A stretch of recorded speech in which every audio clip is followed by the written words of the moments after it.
now keeping you and your family safe. This is 2 Works For You weather, certified most accurate. All right, the heat just keeps on coming and really no signs of stopping. The good news is, though, we're getting close to the end of the hottest part of the summer, right? Yeah, we're... A few more weeks, maybe? Just a few more weeks, a few more months. You know, whatever. By October, November, I'm trying to find a silver lining here, George. Well, give me a break. Sometimes there just isn't one in the forecast. Now, I do want to, now, if you're into numbers and streaks and all this kind of info, Taft Price counted up the number of consecutive days we've seen above normal high temperatures in Tulsa, and this is really unusual. We've had 32 in a row. Now, of course, we're always going to have heat waves during the summertime, but usually you at least get a break for a day or two. Normally, somewhere in the mix, you have a cloudy day, a rainy day.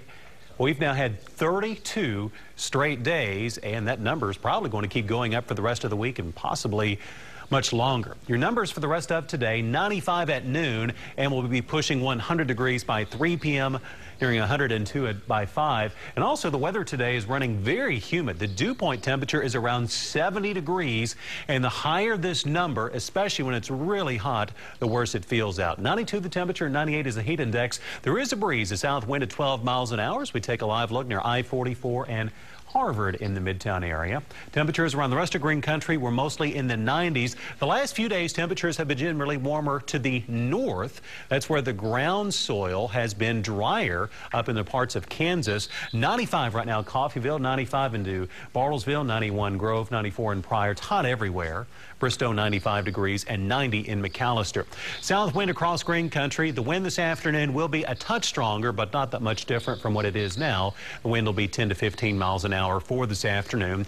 No rain showing up and hardly any clouds to be found across the region. We will see a few clouds bubbling up during the heat this afternoon.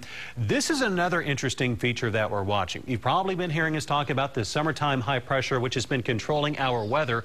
Look at the circulation around the high. You can see it right through here. Moves in a clockwise weather pattern, then up over the Rocky Mountains, then off to our east. That's where most of the rain areas are moving. And with this weather pattern right now, look at the clouds, how they're moving in from the Gulf. The way this is influencing our weather is that more humid conditions have moved in, but the high pressure is in helping to squish whatever clouds develop. So this means we're getting the extra humidity, but we're not getting any rain out of it.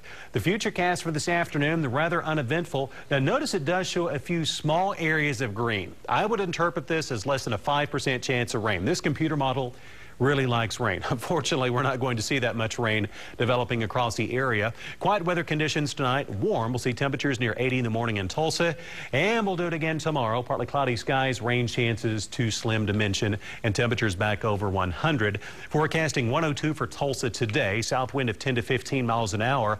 All of our Green Country seeing temperatures at and over 100. The trend will be slightly hotter temperatures to the north toward Independence, Caney, and Coffeyville. Then warm tonight, 80 in Tulsa, and we'll see some 70s outside of the county. Now, the 7-day forecast, there is a hope for rain and thunderstorms. Now, this is looking ahead toward Thursday and Friday.